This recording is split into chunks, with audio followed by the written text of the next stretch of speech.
Hello, everybody, and welcome back to Fandom Fridays, where we proceed to check out all the fanfics that are not pony related. Why? Because our Pegasi have finally fixed all the snow and have cleared us out, and we are free! Yes, but you still didn't go with Trixie's plan to eat Twilight. We are not going with the cannibal plan. Aww, but I got the Cannibal Ferox music all set up. The Cannibal Ferox music. Da, da, da, da. Why do we even have that? Because someone is a fan of cannibal movies. Shut up. So, the snow is clear. We're looking forward to spring. And I'm looking forward to my favorite anime con. So, what's up for me today? And there are 104 days of summer vacation. And there's only one way to spend it. Okay. I'm having a feeling that my producers want me to do Phineas and Ferb. Fine then. I just happened to find I found a fanfic that happens to combine two fandoms that we haven't done yet. Kim Possible and Phineas and Ferb. Enjoy! As we here at the Treeberry Memorial Library are proud to present the Stepbrother Sitch by our #1 fan. Enjoy! The Stepbrother Sitch by our #1 fan. Chapter 1. Danville Detectives. It was mid-afternoon in Middleton, and at the home of teen adventurer Kim Possible. She and her boyfriend Ron Stoppable were playing something while her parents were away. Ron, I don't think we should do this. Come on, Kim. We're old enough. I know, but I feel we should wait. If we wait too long, we'll never get the chance to do it. Well, come on, Kim. For me. Okay, let's do it. All right, Ron replied. Time to get busy! Spending the next hour watching the hit new reality show, Bat Boys! I can't believe there's a reality show where people go around hitting each other with baseball bats for money, Kim said. Well, KP, there is. We're going to watch it in all its batty glory, Ron said. Oh, yeah, Rufus added. As Ron turned on the show, Kim heard the familiar ring of her communicator. Dee, dee, dee! Saved by the chime, she said, before facing her watch. What's the sitch, Wade? Bad news. I received reports that Draken and Shigo skipped town, Wade explained. That's never good, Kim added. Have any idea where they're headed? I'll check, Wade replied. Tried to biff on his computer. We're in luck. I've accessed Draken's blog. Even villains have blogs now? Kim asked. Technology sure is changing things. According to this, they're headed to a city called Danville, Wade explained. What would Draken want there? Kim asked. He says he's planning on meeting a fellow villain there, Wade explained.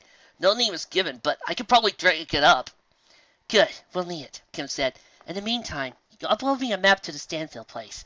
We've got to stop Draken before he can execute whatever scheme he's planning. You got it, Wade said. I'll call if I find any more information.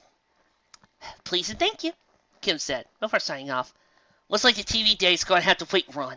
We've got world-saving business. Oh, but Kim! Bats! Ron whined. Hitting people with various body parts! As hilarious as you may find that, Kim began, we have a job to do. Now come on! Man, the world would need to be saved today, wouldn't it? Ron asked Rufus as he headed out. Bummer, the mole rat replied. Meanwhile, in the house at the aforementioned Danville, two stepbrothers were watching TV. I don't know how you do it, Priest, said a policeman on TV. You always seem to solve these incredible cases, despite having a phobia of pretty much everything on Earth. Well, it's difficult, Chief, but I do what I can do, Priest began. Sorry, but you have dandruff on your suit, and I can't be near you. Man, that Priest sir is great, Phineas Fletcher Flynn said. I'd love to be a great detective like him, without all the quirks and stuff, though. His stepbrother, Ferb, said nothing. I wish there was a way I could be a detective, Phineas replied, before an idea popped into his head. Ferb, I know what we're going to do today. Ferb said nothing and pulled out his omnipresent screwdriver. Okay, just checking, guys, but are we sure Ferb isn't a Time Lord? You know, a regeneration of the Doctor? I'm just saying, in Mission Marvel, he created his harness. This is no time for you to do your Doctor Who crossover! You're right, that's next week. I can't, it's not next week!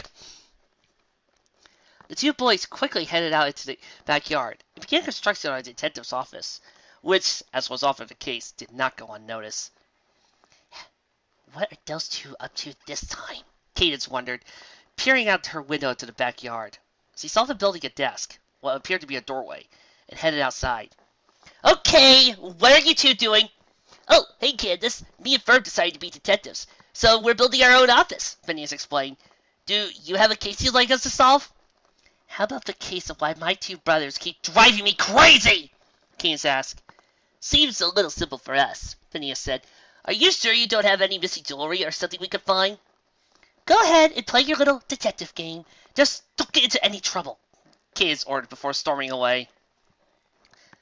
Hey, Cadence, if you come here, we can talk about writing that Pony and Marvel crossover. Okay, Ferb, we just need a big case, Phineas said. The boys sat down behind the desk they had built and waited for their client. Any second now, somebody's going to come into our office. And indeed, someone did come. The boys' good friend, Isabella Garcia Shapiro. Hi, Phineas. What you doing? She asked. We're playing detective, the boy replied. Sounds fun. Can I play? Okay. You can be our female partner. Say things like, I'm coming too, and no way, that's too dangerous, Phineas replied. Sounds good to me.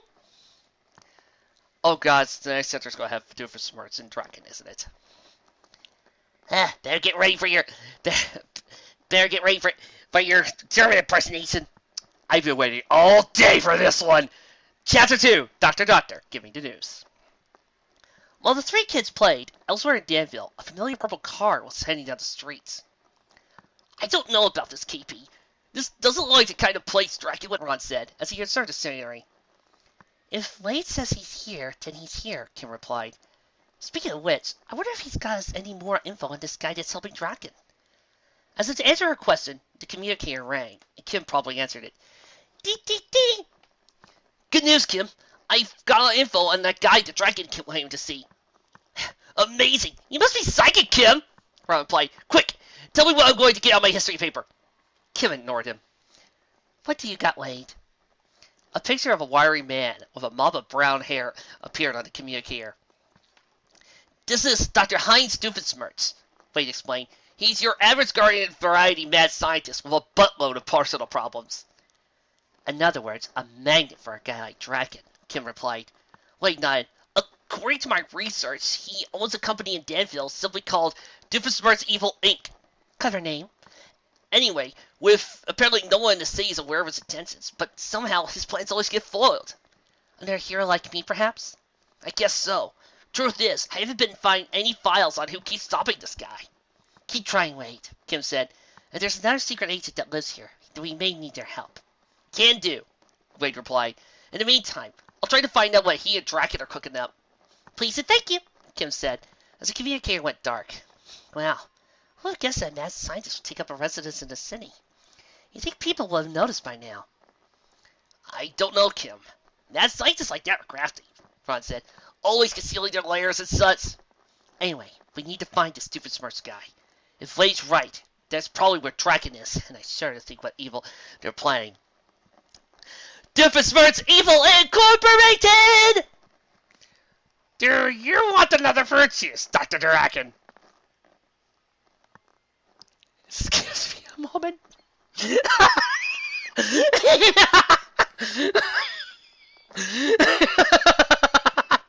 Oh gosh, that's so in character for the show. oh man, that was good. Indeed, Draken and Chico had arrived at Doofenshmirtz Evil Incorporated, and the bad doctor had offered his blue-screen contemporary a beverage. Yes, please, Draken replied. Now then, we should probably get down to business. Why don't you show me your latest evil plot? Okay, Doofenshmirtz replied, and walked over to an object covered with a seat. Behold! He said, as he whipped off the seat. My reality disruptiminator! Let this suffice. I will implant my image into every reality show broadcast in the tri-state area. And people will love me and give me a recording contract or to be daughters, whatever the prize is on the show. Okay, But that's your first problem, Dragon explained. You're only interested in wreaking havoc in the general area. You need to set your sights higher, like, oh, I don't know, the world! What? The world's a big place, Davis first explained. There are so many countries to take over. I wouldn't know where to begin. Have you ever heard of East Timor? Neither had I, but apparently it's a real country, and I had no idea where it is, so how can I conquer it? A legitimate complaint, but a good evil genius can overcome these problems. Dragon said, let me relate to you some of my schemes and show you how easy it is. Okay, that is no way a real country. Nope, that's a real country. According to Wikipedia, it was colonized by Portugal. It's apparently somewhere way down south in the east in Asia. Thank you. The idea that that actually exists made that joke more funnier. Meanwhile, in another room, Shigo was talking to somebody with a similar thought process. So, what's their deal? Are you like that blue guy's girlfriend or something? Vanessa Silversworth asked. Why does everyone keep asking me that? Shigo wondered. Just cause two people from opposite sexes work together for a long time doesn't mean they're an item. Draken and I are employee and employer, nothing more. Although even that relationship has its problems. So, you the doc's henchwoman? No, I'm his daughter, Vanessa. Didn't know Dr. Wacko had a daughter. No offense. None taken, Vanessa added. I know my dad's crazy. Why don't he do something else instead of the mad scientist deal? Preaching to the choir, lady, Shiga replied. Dr. D isn't the sharpest tool in the shed, if you get what I mean. Well, my dad once tried to build a laser to destroy certain things that bug him, Vanessa explained. Once, Dragon used a weather machine to conquer Canada. He said he liked their healthcare or something. My dad tried to make everyone's voice in the city higher pitched, so his would sound better by comparison. That is so stupid, Shigo said, but not as bad as when Dragon got possessed by the ghost of a pirate. Actually, it wasn't so bad, except for when he put me in the stockades. Still beats my dad wanting to ruin my uncle's big day with an army of pigeons. Pretty lame, I'll admit, Shiga replied. But has your dad ever created and marketed mind control shampoo? No, I think that's too stupid even for his standards, Vanessa replied. Don't tell me your boss actually tried that. Oh yeah, and as lame as it sounds, even more so, actually. Okay, you win. Your boss is way stupider than my dad, Vanessa said. To be fair, that Diablo plan worked pretty well for Draken, so I gotta give full points to Draken. And you probably wouldn't see Draken trying to make a Death Star nutcracker. Oh, come on, what was wrong with the Death Star nutcracker? Everything was wrong with the Death Star nutcracker! Yeah, they're working together, Shigo replied. This should end well. So, you really created the mind control shampoo? Different Smirks asked Dragon excitedly. Yep, I even went on an American Star Maker to promote it with a rap song. Dragon replied. It was dope, as the kids might say. That's a brilliant idea! Of course he would think of it! It was Smirks said. You see, this is why I invited you over for great ideas like this. I'm just glad to be away from that cursed Kim Possible, Draken replied. She and her buffoonish boyfriend, whose name continues to elude me, are always spoil my plans. But luckily for me, they have no clue I'm here.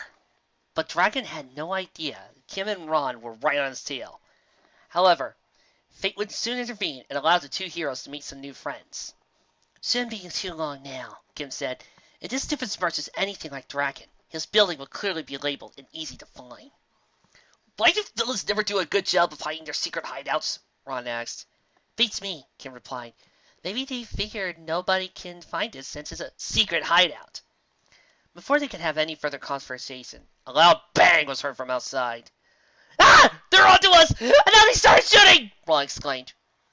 Actually, I think the tire just blew out, Kim replied. It's amazing. The car can convert itself to all sorts of terrain and yet it still can get a flat. That's life, KP, Ron said. Well, thanks to the vehicle and headed to the trunk. However, when Kim opened it, she was surprised by what was there, or not there. What happened to the spare tire? Kim asked. I know I always keep one in here. Ron, meanwhile, recalled something that happened a few days earlier. On the top of a hill in Milton, Ron and Rufus were preparing something extremely fun and dangerous. Ready, buddy? Ron asked. Oh, yeah. All right, then. Let the second annual Milton Hill Race begin! Ron said. He then rolled a tire to the edge of the hill and placed Rufus in it. Last year's champion Rufus is hoping to break his own record. Will he succeed? You'll have to watch and find out. With that, he rolled the tire down the hill, watching as it came to a stop by a grove of trees. He did it! Rufus is again the Hill Racing Champion! Ron shouted as he ran down to meet Rufus. Oh yeah, oh yeah, Rufus said, emerging from the tire and doing a victory dance. Well, that was fun. Want to go again? Yeah. I have no idea what happened to it. Ron lied. Well, we're not going to get anywhere without a new tire, Kim said. Couldn't we just ask someone to borrow a spare? Ron asked. I'm sure people here are pretty friendly. It wouldn't hurt to try, Kim replied. Let's start with this house. As luck would have it, this was the Fletcher Flynn residence. Caius was inside, painting her nails, when the doorbell rang. Coming! She yelled, getting up from her chair and heading to the door. She opened it and found Kim and Ron inside. Hi there, I'm Kim and this is Ron, Kim explained. Our car got a flat outside your house, and we were wondering if you had another tire we could borrow. Maybe. My dad knows all about that car stuff, Kane said, but he's not here right now. Would you like to come in? We really shouldn't, Kim said. We're sort of in a hurry. Oh, come on, Kane said. I need some teens to hang out with, or my brothers will drive me crazy! I guess we could come in for a little bit, Kim said. Great, because Rufus and I are starving, aren't we, buddy? Ron asked. Kim rubbed his tummy to indicate his hunger. Oh, what a cute little thing you are, Kane disgusted at Rufus. What are you? A naked mole rat, Ron explained. Yep, had him since I was a boy. Yes, back when Ron was about 12. And Rufus was adorable. Pretty cute for a rat, Kane said. Anyway, there's food in the fridge, but don't go crazy. After the two left, Kane turned to Kim. That's a pretty cool outfit you got on, she said. Where did you get it? Had it specially made, actually. Really? I think you and I are going to be real good friends. I'm Kane's, by the way. Kim Possible, Kim added, shaking the girl's hand. That name sounds familiar for some reason, Kane replied. Are you a world-famous pop star? No. International fashion model? No. World-renowned movie star? Hardly. Oh, well, I'll remember it eventually, Kate said. Come, sit for a while. It's nice to hang out with someone who was here for once. What do you mean? I always end up having to babysit my little brothers. Ah, little brother trouble. I can relate, replied Kim. Well, at least yours aren't mechanical geniuses who delight in causing mischief, Kate said. You'd be surprised. Oh, sorry. That was a scary thought I had. Tim working with Phineas and Ferb. Who knows what problems they would be able to solve? Meanwhile, Fawn and Rufus made themselves some sandwiches. After wolfing them down, Ron noticed a makeshift detective office outside. What in the name of Bueno Nacho is that? He asked, as he and Rufus headed out for a closer look. Instead, he was approached by a pointy-nosed kid wearing a deerstalker cap. Oh, hey! Phineas greeted him. I've never seen you around before. Ron looked down at the red-headed kid. Yeah, me and my girlfriend were on our way downtown when our car got a flat. Interesting shaped head you got there. Thanks, I guess, Phineas replied. Did you say you got your car a flat tire? Yeah, me and my brother Ferb would be happy to fix it for you. Our detective business hasn't been doing well anyway. Hey, Ferb! Ferb popped his head out from under the desk. This guy needs their tire changed. Ferb quickly left the desk and headed to the garage. Seconds later, he emerged, rolling a tire along with him. Okay, now let's look at that car of yours, Phineas said. Are you guys a little young to be fixing cars? Everybody, say it with me now! Yes! Yes, we are! A few minutes later, Phineas and Ferb were at the Sloth 2.0, changing the tire, as Isabella and Ron looked on. This is a really neat car, Phineas said, as Ferb undid the lug nuts. Reminds me of the one we made for the race, huh, Ferb? Ferb nodded and continued on his way. Can he talk? Ron asked. Yeah, he just uses not to, Phineas replied. So, Ron, what brings you guys down to Danville? Isabella asked. Can't say. It's kind of top secret, Ron explained. Top secret? Phineas asked. What are you, a spy? Yeah, I'm a spy. Me, an average teenager, am a spy. You guys are really funny. Okay. You're not a spy, Phineas said unconvincingly, as he removed the old tire. But, hypothetically, if you were a spy, what would you be doing here? Well, if Kim and I were spies, which we're not, we'd be here because Kim's nemesis is in town. He hooked up with some mad scientist that lives around here or something. I mean, he would, if he was real, but he isn't, because I made him up. Right, Phineas replied, as he put the new tire on the car. Ferb then screwed the lug nuts back on. Okay, your car is all ready to go, Phineas replied. If you like, we can check under the hood for you. You two remind me a lot of Kim's brothers, Ron said. In fact, they built this car. A little pair of geniuses, those two are. They even got bumped ahead into high school. They sound like my kind of guys, Phineas said from under the hood. Hey, Ferb, hand me your crescent wrench. Meanwhile, in the backyard, Rufus had been left with the boy's platypus, Perry. No. I refuse to do this scene for any more seconds until somebody says it. Right. Till I like. Hey, where's Perry? Thank you. You may continue with the scene. Rufus said, but Perry could only respond with his little sound. I really got to work on that Perry's sound. The Mole Rat decided this wasn't any fun, and headed out to rejoin Ron, until he noticed Perry looking around the yard, then running off. Curious as to where the mammal was going, Rufus ran after him. Whoa! Rufus said, following the mammal as it stopped by a nearby non-loam. He barely had time to react when Barry pulled the non forward, activating a trapdoor in the ground. Rufus watched as the platypus put on a fedora and headed down the trapdoor. The curious mole rat jumped in right after him. What? I love Perry's theme. Whee! He shouted as he traveled down the chute. When he came down, he landed right on Perry's lap in a high-tech room. The platypus looked down his visitor with both surprise and displeasure. Hi! Rufus replied, waving one of his paws. Before Perry could do anything, Mason's monogram appeared on the screen. Agent P, we received word that Dr. Doofenshmirtz has. He paused upon noticing the mole rat sitting on Perry's lap. Excuse me, Agent P. What is that on your lap? Perry shrugged his shoulders. Carl, come here. Major Monogram ordered his cameraman. What is that thing on Agent P? I think it's a naked mole rat, sir, Carl replied. I had one when I was a boy. They make great pets, especially for people with allergies to fur. All right. What is it doing here? On the looks of it, I say sitting. I can see it. The question is, who does it belong to, and why does it here? The question is, why isn't it here? The bigger question is, Disney, what the heck? Why could you not do this? This script is basically handed to you. Back outside, Ron had returned to the backyard with the brothers and Isabella. Hey, where's Perry? Darn it! We said the line too soon!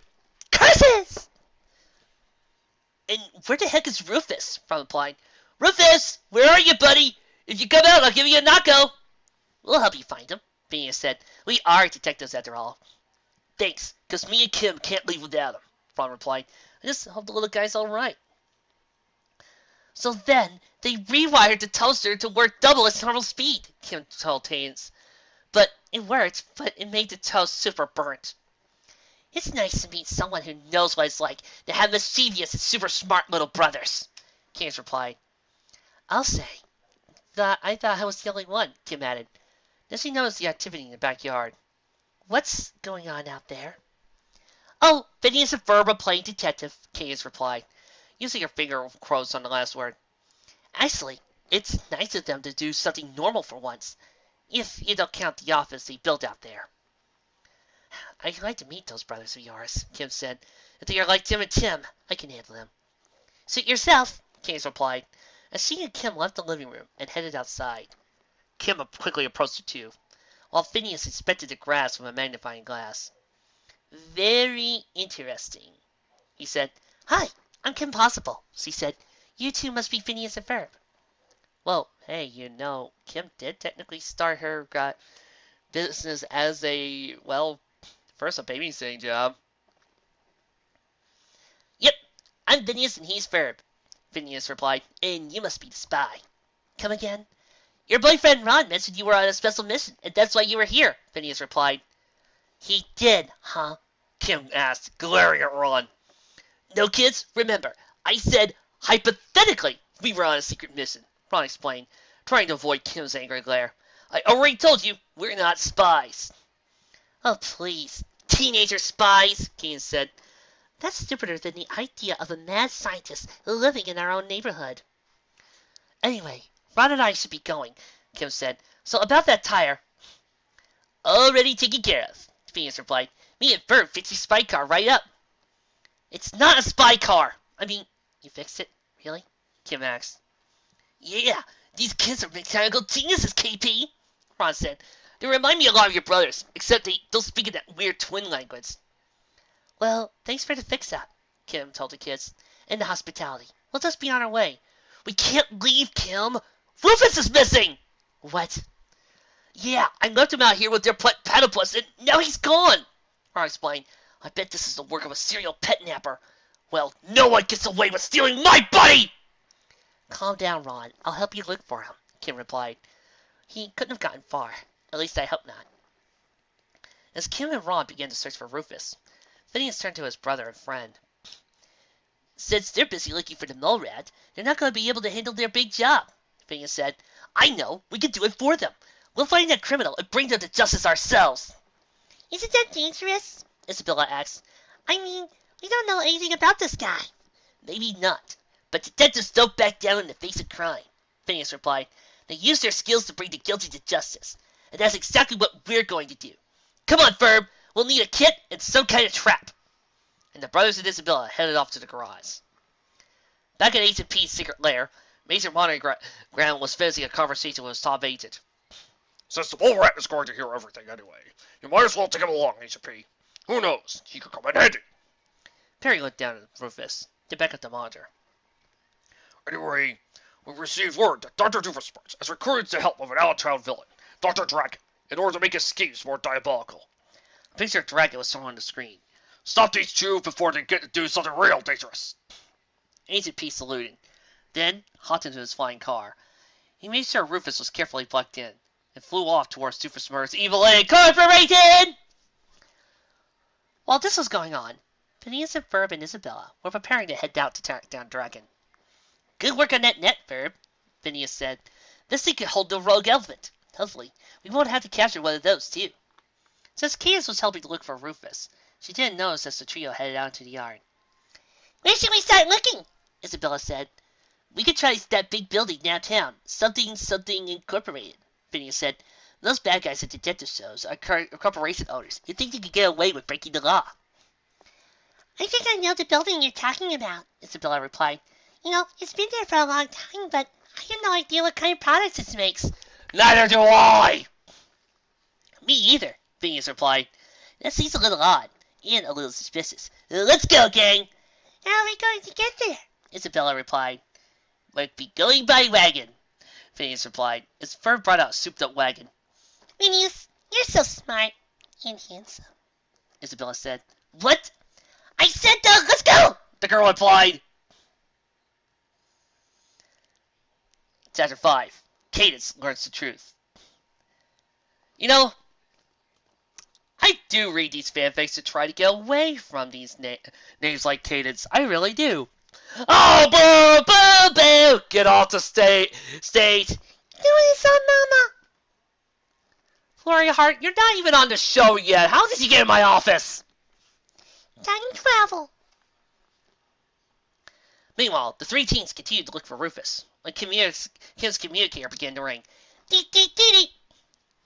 Go, Wade. You remember when I told you that all of Doofus versus Guy's plans got foiled, but I don't know by who? Wade asked. Yes. Well, I've been able to find some footage of this mysterious hero. I should warn you, though, it's a little strange. I've seen tons of strange stuff, Wade, Kim replied. Nothing can faze me.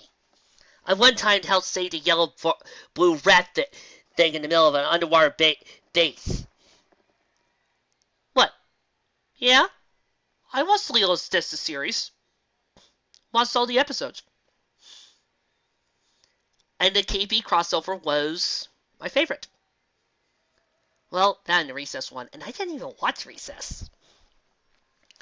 Okay, Wade replied. In a minute, his image was replaced with one of Doofusmart's battling Agent P. Is that a platypus? Kim asked. In a fedora? Okay, I take back what I just said. Yep, Wade replied. And according to my reports, he stopped every one of Doofusmart's plans. I did some digging and found out he's part of a spy organization composed of all animals. And get this, apparently it's an offshoot of global justice. Using horrible animals to fight crime. Clever, Kim replied. Can you pass me through to the head of this organization? I'll try, Wade replied. It should be as easy as hacking into global justice. Not that I've ever done that, of course. Wow, you have an interactive watch? That is so cool, Cadence replied. Kim turned and noticed the redhead peering over her shoulder. But what's with that fat kid? Is he some kind of new rapper? Care to introduce me to your friend? Wade asked. Maybe later. Just pass me through, Kim ordered. Then turned to Cadence. I thought you were helping to look for Rufus. I was, but then I saw you talking to your watch, and I had to know who you were talking to. Cadence replied. Say, how come you have a watch like that anyway? Just like you, I guess. Kim replied nervously. Oh, okay, Cadence replied. Well, I'll be in the house. Let me know when you're going to leave, she added. After Cadence headed in, Kim let out a sigh of relief. Moments later, she saw the face of a bushy, mustachioed man appeared on the communicator. This is Major Monogram. I was told you wanted to speak to me. And how did you get this number? It's a long story. Anyway, I'm Kim Possible. Oh, yes, I've heard of you. That teenager that fights crime. That's me, Kim replied. Anyway, I hear you head up a group of secret ancient animals. Do you have one that happens to be a platypus? As a matter of fact, I do. Why do you ask?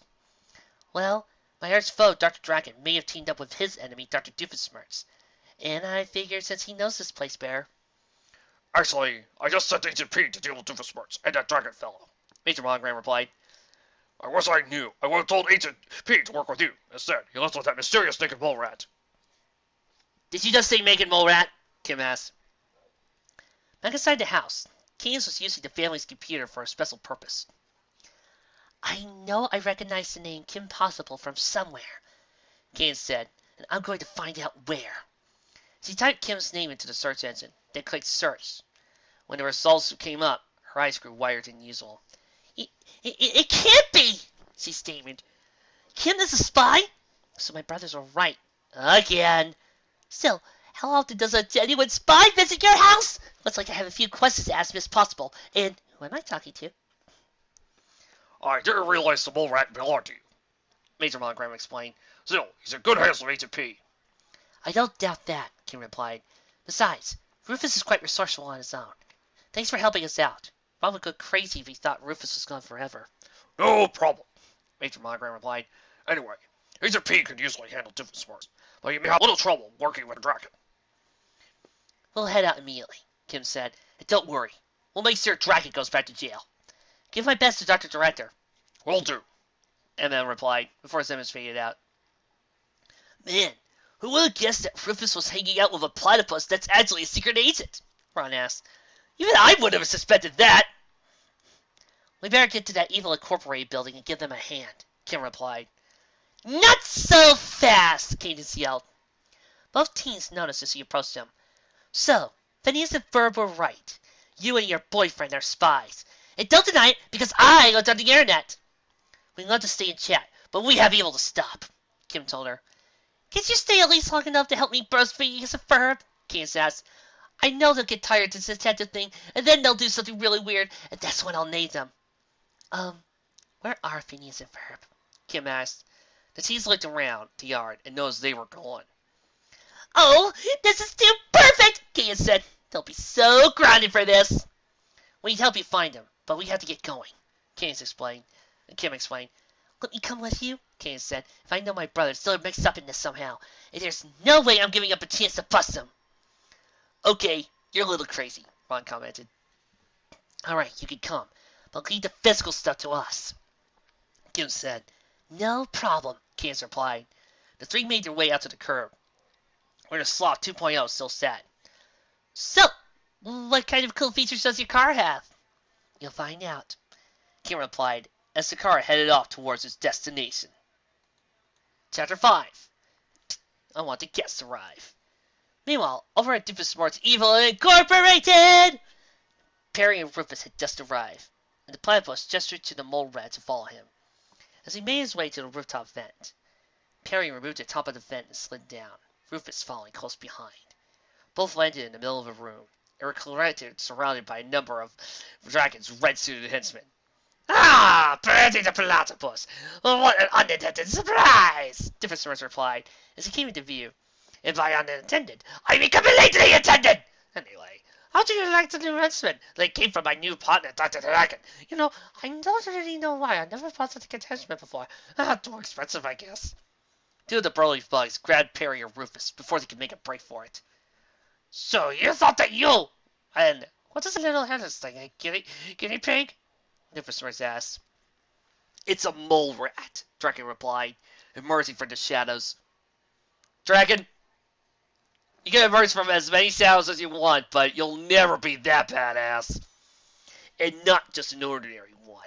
It's the one that works for Kim Possible. So, my nemesis Perry the Platypus has teamed up with the mole rat. Now where's the nemesis of my new friend Dragon, eh? Doofusmart asked. Well, I suppose this possible shows up, so I can show her why you should never mess with Dr. Doofusmart! And as for you, Platypus, Dragon said, you're about to become platypus steaks. Not bad about even touching, Doofusmart asked. Well, I have a lot of time to work on, Dragon said. Meanwhile, Phineas and company had made their way to the building and headed inside. You'd think a big company like this would be better guarded, Isabella commented. Oh well, that does make our job easier, Phineas replied. They wandered over to the doors of the company, with Ferb opening them, allowing the others to enter before him. Nice place, Phineas commented.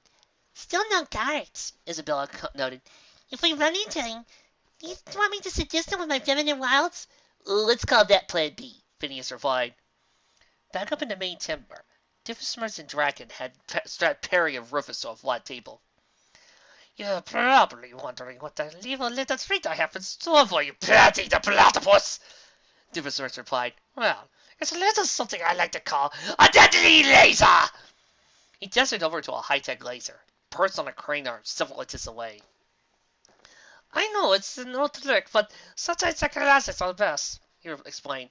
And now, Perry the Platypus, I guess more rats, get ready for a slice, cause, you know, the laser will slice you up. Oh, just forget it! Doofusmart activated the laser, and watched as the beam slowly made its way up to the table. Why do lasers have to move out so slowly? He wondered. I hate to interrupt whatever lame stunt you got going on over there, Sheikah called, but you two might want to see this. Dragon Doofusmart came over to where Sheikah was sitting, and had been chatting with Vanessa. Of course she was! Before turning her attention to the security monsters. Great security you got here, Doc, she told Doofusmart. A buzzy kiss has snuck in. So, kids are okay, Doofusmart replied. Oh, maybe I get interested in one of my talking meat dolls. Oddly enough, Vanessa didn't want one. I can't imagine why, Sheikah replied. Neither can I. They're loads of fun, Doofusmart said, pulling one of the dolls out of his jacket. And they say many of my wonderful places. Observe! He pulled the string on the little Doofusmart. Go see a planet of platypus! It said. I will tell her the tri-state area. Behold, my subdeonator! Oh man, I can't believe I left my wallet in the bathroom. I accidentally caught that last one. Doofusmart replied sheepishly. Yeah. So what's the verdict on the Rugrats? You want me to take them out? Sheikah asked. No, but bring them here so I can offer them my dogs. Diffenser said. Oh, or maybe they could play a date with Vanessa. She loves tea parties. I did when I was 5, Vanessa replied. Get those kids, Shigo, Dragon ordered. They're obviously here for a reason, and I'd like to know what it is. Fine, whatever, Shigo said, getting up to head out the door. This is really one of the low points of my career. While most of this was going on, Kim and company arrived outside the building. It's weird. This building has been in here for as long as I can remember, but I never suspected there was anything evil going on inside, Kane said. You wait in the car. We'll handle things, Kim told her. Fine with me, Case replied. Do you mind if I don't press anything? Kim said sternly. Okay, jeez, Case replied. After Kim and Ron left, she looked at the dashboard. Well, she said not to press anything. But she didn't say I couldn't drive it! No guards. That's not a good sign, Kim said as she and Ron made their way toward the entrance. Why does everything have to be so negative with you? Ron asked. The two spies made their way to the corridor, keeping an eye out for any sort of security devices. Okay, either this guy has the worst security ever, or we're walking to a trap, Kim said. Oh, please let it be the first one, Ron pleaded. Hang on, I hear something, Kim said. She gathered Ron and propelled him to a nearby crate to peek out from it. I'm beginning to think there's nothing here, Isabella complained as the 3 kids walked by. Maybe my detective skills were wrong, Phineas said. What do you think, Ferb? Ferb just shrugged his shoulders. Okay, let's leave then, Phineas said. I guess there's no illegal activity going on here. You 3 aren't going anywhere. Shiga's voice came from behind. The 3 kids had turned around to see the villainess at the ready. I've been ordered to bring you to Doofusmersh so he can sell you one of his dolls, or so you can play with his daughter. I'm not sure which. Okay, we accept your offer, Phineas said. Lead the way. Okay, you could jump out and see the kids now, Ron told Kim from behind the crate. If I do it now, Chico might try to use one of them as a hostage, Kim explained. We'll follow her, and she'll lead us right to Dragon and the other guy. Oh, I've been knocked out to other guy now! Man, I hope Rufus is okay. I could really use him right now. Unknown to Ron, Rufus was a few floors above, doing his best to prevent the laser from turning him into twins. The laser slowly moved out the table, nearly burning his tail, until he moved it out of the way above him. Perry managed to wiggle out the mechanical clamp that held it to the table. It grabbed Rufus before the laser could get any further. Then both animals hightailed it to a nearby ventilation shaft. Since Doofusmersh and Dragon were engaged watching security monitors, they didn't notice the escape of their animal prisoners. Looks like you'll soon have some company, Perry the Platypus, Doofusmersh said. Too bad you'll probably be destroyed by my laser before that. He turned to notice the animals had escaped. What? Perry the Platypus has escaped! Why didn't I modify those sights to hold animals? Never mind that. Shigo will be coming up in a few minutes with those kids, Dragon said, and there's no sign of Kim possible. Yes, I am hoping to meet your teen nemesis. Looks like you may get that chance, Dragon said, 'cause there she is. He pointed to Kim and Ron on the security monitors. Time to activate my mini traps, Doofusmersh said, if I hadn't been stoned. A second thought, let Possible come up here. She'll be in a big surprise when she gets up here. A few minutes later, Shigo appeared in a secret lair with the kids in tow. Here are the little kids. Now don't ever make me do that again, she said.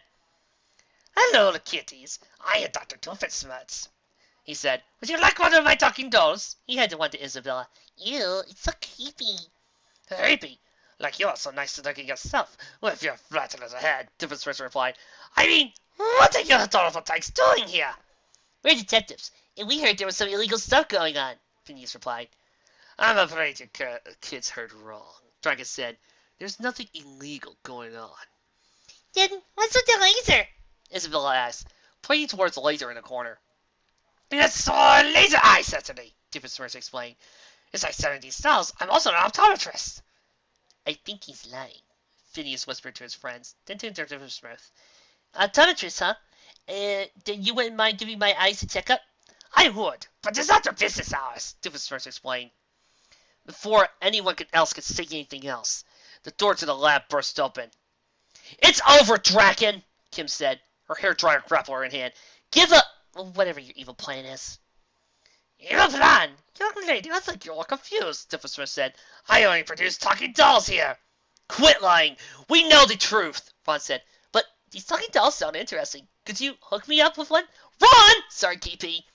Suddenly, a collection of darkened guards surrounded the two.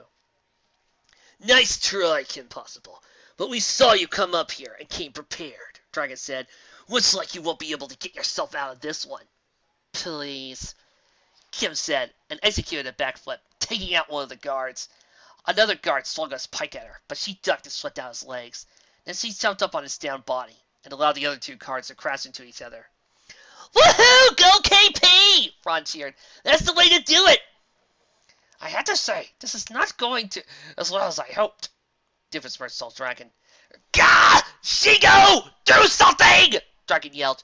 Finally! We're doing things my way, she said, and grabbed Isabella. Hey! The girl yelled. Yo, princess! She called to Kim. Her turned to see Shigo holding Isabella. Surrender, or I fry you, Girl Scout. Excuse me, I'm not a Girl Scout. I'm a fireside girl, Isabella added. You are not as well known, but we have flame color badges.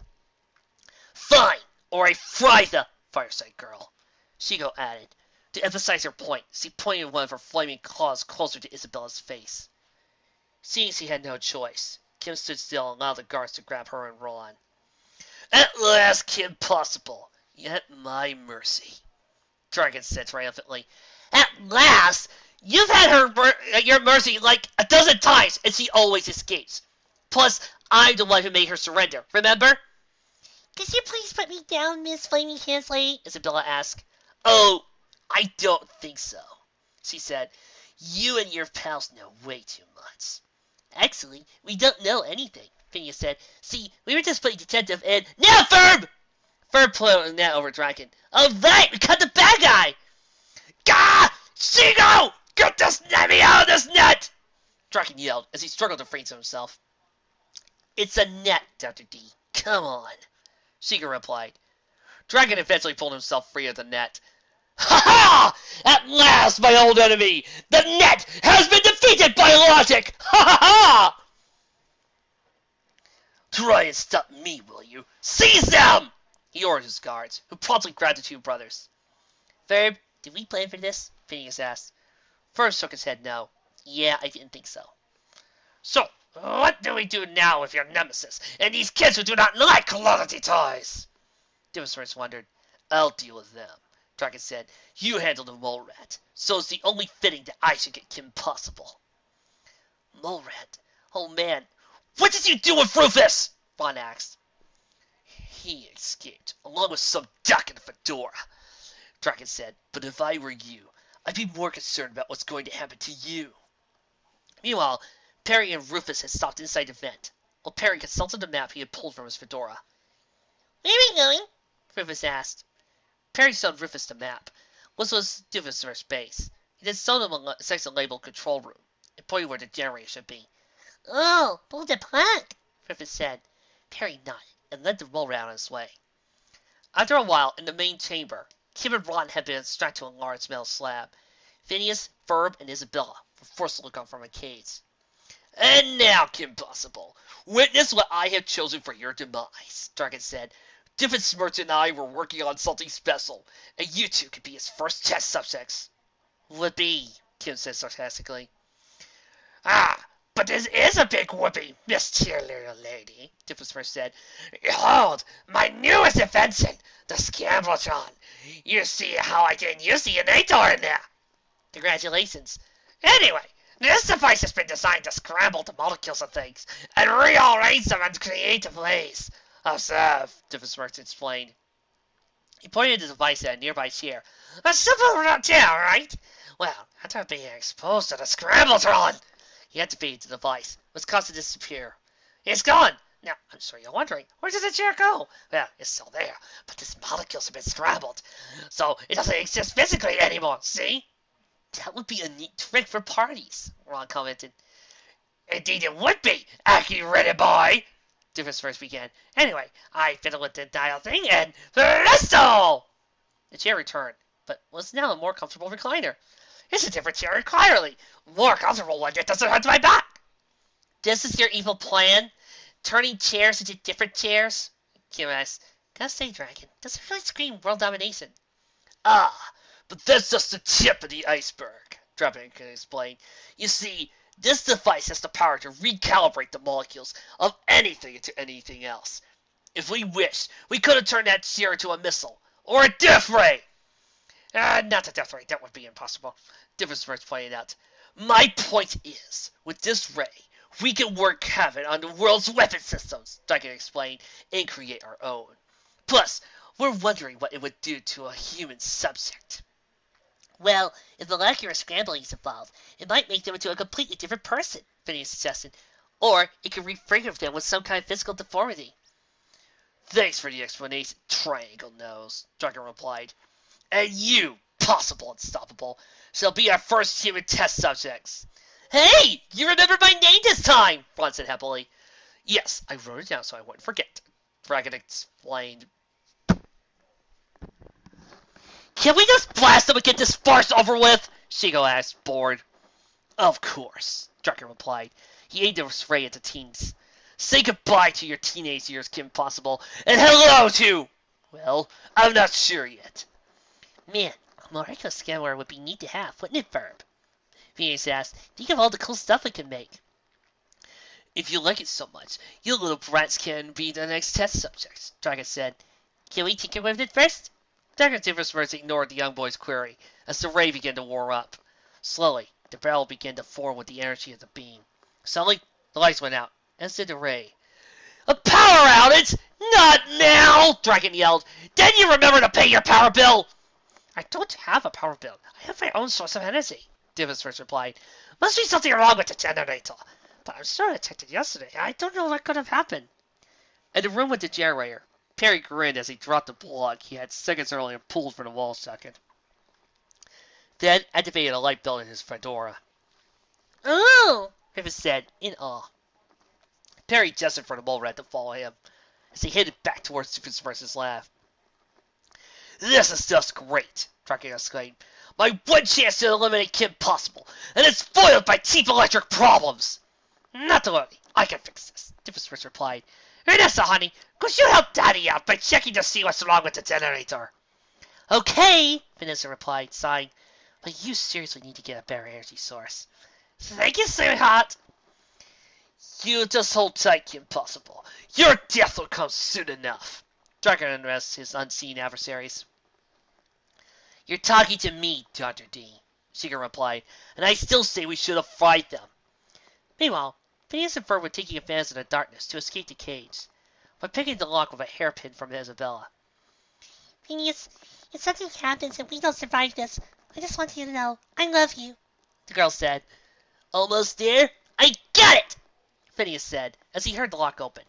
He and Ferb did post open the cage door. Oh, I'm sorry, Isabella. I wasn't listening. Did you say something? Yes, I said I love glue, Isabella covered. Isn't it great how many things we can stick together? Sure, I guess, Phineas replied. I still prefer wielding toys. Now, let's see if we can find that neat molecular scrambler. Meanwhile, Perry and Rufus made it back to the lab, unseen by anyone. Despite Perry's hat light, shining on the slabs holding Kim and Ron, he began working on freeing their hands. Hi, you must be Perry the Platypus, right? Kim asked. Perry said nothing. Not very talkative, I see. All animals can talk, KP. Nice to meet you, Kim continued. But hurry, because the power can come back on any... Steve was interrupted as the lights in the lab came back on. Second.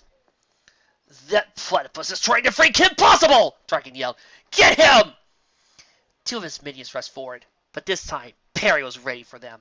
He dodged their attacks with their pikes to jump on the slab. When the goons swung their pikes at him, he jumped up, causing them to hit and shock each other. Landed back on the slab, pulled a mini-pen laser from somewhere on his body, and used it to cut Kim's restraints. Thanks, Kim replied, still a little confused by what she saw. Perry offered her a salute, then freed Ron. You're okay, little guy, but you can never replace Rufus, he said. Speaking of which, have you seen him? Keen's familiar voice. Rufus! Ron exclaimed, as the little naked mole rat bent back to his arms. Oh, I thought I lost you forever, buddy. Glad to see you're back, Kim said. Now, you can help us put an end to Dragon's operation. Now that Kim was free, She began grappling with Shigo, who was trying to take her out with her flaming fists. Meanwhile, Phineas and Ferb were still grappling with Diffusmers. Come on! Let's just see the machine for a little while, Phineas said. We want to check your calculations. I am a brilliant scientist. I don't need my calculations checked by a pair of little kids. Diffusmers replied. Now let go! Elsewhere, Ron was dealing with a pair of Dragon's henchmen. You guys better surrender, or I'm going to go monkey kung fu all over the place, Ron said, striking a karate pose. The guards seemed unfazed by his threat and prepared to attack, not noticing that Perry was tying a rope around each of their legs. The little platypus then ran in the opposite direction, pulling the rope as he did, tripping up the guards. Thanks for the save, bro, Ron said to Perry. The platypus agent said nothing, and instead scanned the air room for Diffusmers. He noticed him scrambling with the Graveltron, and he knew he couldn't risk exposing himself to Phineas and Ferb. Thinking quickly, Perry gestured for Rufus to come toward him, with the mole rat hopping from Ron's pocket, producing a paper and pen from his fedora. Perry quickly sketched his idea and showed it to the mole rat. Okay, Rufus replied, taking the drawing, and ran over to Ron. What you got there, buddy? Ron asked, taking the drawing. Well, hard to believe a platypus could draw all this. But Ron understood what needed to be done and headed towards Scarameltron. Once the good doctor and the kids were still fighting over. Just a little look. I told you kids you're not touching my machine! Take it to the request you're actually touching my machine. Well, if you kids want to see it so much, you can watch it as it scrambles your molecules, turning you into some kind of two-headed thingy. I don't think that's exactly possible, Phineas replied. Let's find out. Diffusmers replied, turning the machine on so the barrel was facing the brothers. You two will be the first human subjects of my new ray! Hi-yo, mama! Diffusmers turned moments before Ron's arm slammed into him. All right! The Ron man saves the day again, Ron said. Oh yeah, Rufus said, slapping Ron high five from the pocket. Okay, now all we have to do is dismantle the thing, Ron said, looking at the Scarameltron. Leave that to us, Phineas said, screwdriver at the ready. Where did it come from? Another part of the lair. Kim was battling Shigo. The evil henchwoman was having trouble landing a punch on her foe. Stand still! Shigo said, claws blazing. If I did that, it wouldn't be any fun, Kim said, as she jumped up to avoid a swipe. Question, Kim Possible fan. Yeah, Twilight? I was just thinking, but how do you think Kim was able to have fire powers during that one episode? Oh, simple. Dragon was nice enough to make duplicate claws for Kim to match Shigo's powers. What? Makes sense? Well, I think about these things. Shut up. Stand still, Shigo said, claws blazing. If I did. Come on, Kimmy. You know how this is going to end, Shigo replied. You've had one too many chances, and this time, it's over. It's not over till the fat lady sings, Kim replied. And since you don't seem to be belting out a tune, the insult only made Shigo swipe at Kim with more ferocity. But the athletic girl used various flips and jumps to avoid her nemesis. Still, she knew she had to take Shigo down soon if she was going to get the kids out of there. Kim slid under Shigo's legs, doing, and headed towards the slabs that once held Ron and her prisoner. As expected, Shigo followed, and Kim stepped in front of them. End of the line, princess, Shigo said. For you, maybe, Kim replied. As Kim planned, Shigo tried to attack her. Kim then grabbed the front of the slab, slung it down, and knocked Shigo into it, then quickly strapped her to the middle restraints before she could make a move. When I get out of this, you are so dead! Shigo yelled as he raised against the clamps. Good luck with that, Kim said, heading out to meet the others. Meanwhile, Dragon, who had done nothing since he was hiding behind the lab table, decided to make his move. Not so fast, Kim Possible, he said, pointing a weapon at her. Once again, you forgot to deal with me, the brilliant Dr. Dragon. And with this weapon I found on my new partner's table, I shall finally rid myself of you once and for all. Before the mad scientist could even fire the weapon, Perry jumped on his head. Ah! Get this accursed mammal off me! He yelled. The distraction was all Kim needed to kick Dragon, knocking him onto another slab. Perry then quickly attached the restraints to the mad doctor. This could not be more embarrassing, Dragon said, until suddenly fire pals sprouted from his neck. Gah! Kim Possible! You think you're all that! But I'm not. Yeah, get some new material. Then she looked down at Perry. Thanks for the help, little guy. Ah, so this is after graduation. But, wait a minute. Why did Shigo said that when we saw that Shigo went, hey, no asking continuity questions of a think you like. Sorry, I promise I won't do that again. Today. Perry stared at her, nodded, then headed off. Not much for thanks, I guess, Kim replied. Well, let's say things are pretty wrapped up. Let's get the kids and get out of here.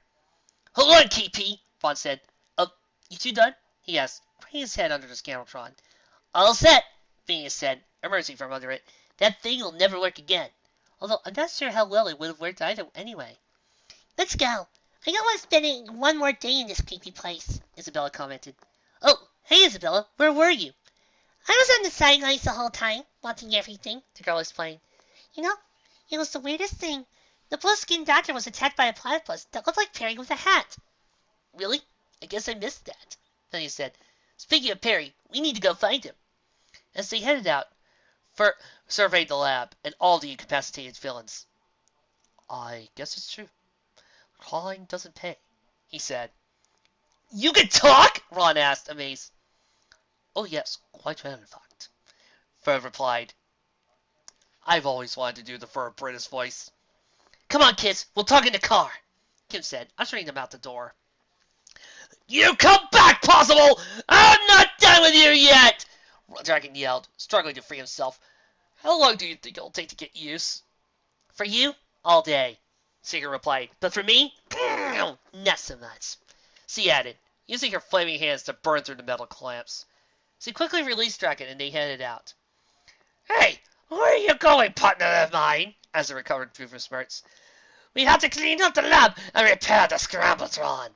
Oh, I love to help, really. But I think for now I'd like to get back to my own evil schemes, Dragon told him. Can we at least exchange email? Diffusmurf asked. Certainly, Dragon replied. Reaching his coat, he produced a nut paper and a pen and scribbled something on it. Here's my email address, he said. Feel free to contact me if you need any further help in the ways of destructive villainy.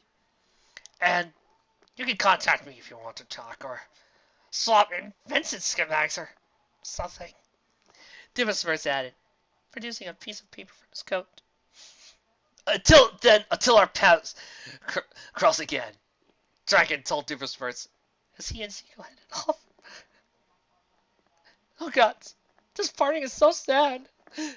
They became such good friends. No, keep going, guys. I just need a moment. Do I get the tea detention? Diffusmurf asked. Actually, I'll be needing them back, Dragon replied. I'll cover them in a few days, he added before leaving. What a day. My new device was destroyed by some weird kids, Diffusmurf said. Still, better than being beaten by Perry the Platypus, I guess. And I made a new friend. This is great, since I have none. Doof man, I'm your friend. Kim and the others made it outside. The scout was saying something important. The car's gone, Kim replied. It was right. No, she wouldn't have. Let me guess. Cadence? Phoenix asked. Luckily, the tweeds installed a special feature that allows me to take control of the car if it gets stolen, Kim said. A little precaution I thought of, in case we tangle with Motor Ed. When did this happen? Ron asked. Last week, after we went for ice cream, Kim explained. Now I remember correctly, they hooked into the communicator. Stacy, you'll never believe where I'm calling from, Cadence asked as he drove around Danville. A spy car! That's right, you heard me. A spy car. No, my brothers didn't build it. This teenager came to our house looking for a villain or something, and I tagged along. I'm only borrowing. I'll give it back. But first, I'm cruising over to see Jeremy. I can't wait to see his face when he sees me in this car. Cadence's plans were changed when the steering wheel began moving by itself, and the car turned around. Hang on, Stacy. The car's acting weird, Cadence called. I'll be calling you right back. She hung up her cell phone and grabbed the wheel with both hands, but she couldn't move it. What is wrong with you? She asked. Maybe one of those doodads or gizmos can fix this thing. She tried pushing buttons, but none of them worked. Well, this is pretty boring for a spy car. I was figuring there will at least be a smokescreen or missile launcher or something. How come this thing is driving in the wrong direction? Manual override engaged, said a voice from the car. Oh, Kane said, realizing what that meant. Uh-oh.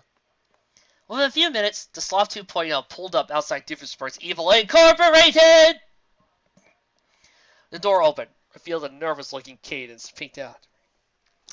Oh, hi, Kim, she said. I know you told me not to touch the car, and technically I didn't touch anything. We'll discuss this later, Kim replied. Right now, we should get you back to your house. Right, exactly what I was thinking, Cadence replied, watching the kids pull over back in the back seat. Anyway, you are in big trouble, Phineas. When Mom finds out you left the yard without permission. You had too, Isabel pointed out. No stories for you guys, Cadence reported. Oh, who am I kidding? Mom never believes any of my stories. Why should she believe this one? Wait, Kim, you can tell her I'm not crazy, right? I'm not sure your mom would believe me either, Kim said. And there's still a little matter of you stealing my car. I didn't steal it, I borrowed it, Cadence yelled. And anyway, I was only trying to impress this boy I like. If you want a boy to like you, it should be who you are, not what you have, Kim explained. Take me and Ron. He's not the most handsome or athletic boy in the world, but he knows me inside and out. He's always willing to do whatever he can to make me happy. Kim! These kids keep bugging me! Ron called out from the back seat. Eventually, you get used to his little quirks. And this is why they're one of my favorite couples. Soon, they were back at the Fletcher Flynn home. The two boys and Isabella made their way back to the backyard, where a familiar face was waiting. Oh, there you are, Perry, Phineas said, picking up his pet. We were looking all over for you and that little mole rat. You know, Isabella thought she saw you over in that office building place. Yes, it could have been, though. There's no way you could have gotten from there back here again, Isabella replied.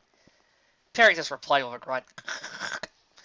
But the kids didn't notice the smile creeping on his beak. And the wink towards the camera. In the house, meanwhile, Kim and Ron were saying their goodbyes to Cadence. Well, in spite of what happened, I was able to sing my song at the talent show, she finished. I lost to Ron, but at least I tried. Well, your life is so great, Cadence said. Seeing exciting places, doing fun things. Do you think I could come to where you live for a visit? Okay, but you have to deal with the tweebs, Kim said, and possibly the occasional villain. Believe me, after what I've been through with those two, Cadence said, gesturing to Phineas and Ferb, nothing can faze me. If you decide to call first, Kim said. That way, I'll have time to prepare. Gotcha, Cadence said. I'll have to admit, today was one of the most fun I've had in a long time. It was definitely an interesting experience for me, Kim said, but not much weirder than what I deal with on a daily basis. The twins had exited the house, made their way to the backyard, to say goodbye to the kids. Well, kids, we gotta be going. It's nice meeting you. You too, Phineas said. If you ever need some new crime-fighting gadgets, you know where to find us. Thanks. I've already got someone to say for that. Perry wanted to say goodbye too. Say goodbye to our guest, Perry, Phineas said. But the platypus emitted only a monotone sound. I'm pretty sure he said goodbye. See ya, Griffith said, waving from Ron's pocket. The platypus appeared unresponsive, but appreciated the gesture. You guys take it easy, and don't build anything dangerous or destructive, Vaughn added. With that, he and Kim piloted the Sloth 2.0 and headed back to Milton. Those were some really impressive teens, Phineas said. What a neat life they have. Traveling the world, fighting bad guys. Ferb, I know what we're going to do tomorrow. Well, that was quick, Ferb replied. One thing still puzzles me, KP, Ron said, as the sloth headed back to Milton. Whatever happened to that Agent P? He saved both our butts and then he disappeared. I don't know. I really wanted to thank him properly, Kim said. Who knows? Maybe we'll run into him again someday. It's kind of weird, though, right? I mean, a platypus who's also a spy? Weirder than a naked mole rat who fights crime? Good point. The end. Review time. This week, pretty dang good. It felt like somebody's first try at a fanfic, and it felt very easy to read and kind of kiddie. Not that that's a bad thing. I mean, yeah, there was lack of descriptions or actual action sequences, and they didn't match up to, say, Maternal Instinct, my favorite Kim Possible fanfic. But the tone of the story fit really well with Kim Possible in general. making it move at a good pace and made it feel like something that Dragon would at least try. And the tone fit well with Phineas and Ferb, making it fun and enjoyable if you go by any of the crossovers. Everybody, of course, was in character. It didn't feel like it went too dark or too black. It felt like the basis for a fun, exciting crossover. Something I kind of wish we could have had. I mean, you guys remember the Lilo and Stitch crossover episodes when they did all those bunches? And I can tell you right now, skip the Jake Long and Proud Family ones and just stick with the KP and Recess ones. Those are the most interesting and a lot of fun. I especially kind of like the Recess one because there's a scene in there that basically I would almost think would be if you tried to hit Twilight with the same beam. That's the way her life would end up being. But I digress. I could probably spend all day talking about certain episodes I like. And people wonder why I say I'm going to stay with the Brony fandom until I am old, gray, and I forgot what I write. Anyway, Shiga was awesome as usual. And while I think there could have been a lot more parody jokes like what they would do on the show, it all just clicked really well and showed why a crossover between Phineas and Ferb and Kim Possible would have genuinely worked.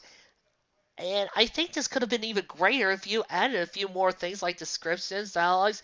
And I know people say that this would never work in a fanfic, but I feel like it's not Phineas and Ferb if you did not put in at least one song or two. But overall, this was a fun fanfic, and everything I come for fanfics. Which means this thing is the type of stories that make me mad and kind of sad, really. Because I'll never get a real Kim Possible and Phineas and Ferb crossover! That was one down. 1,000 more to go. We'll see you next time.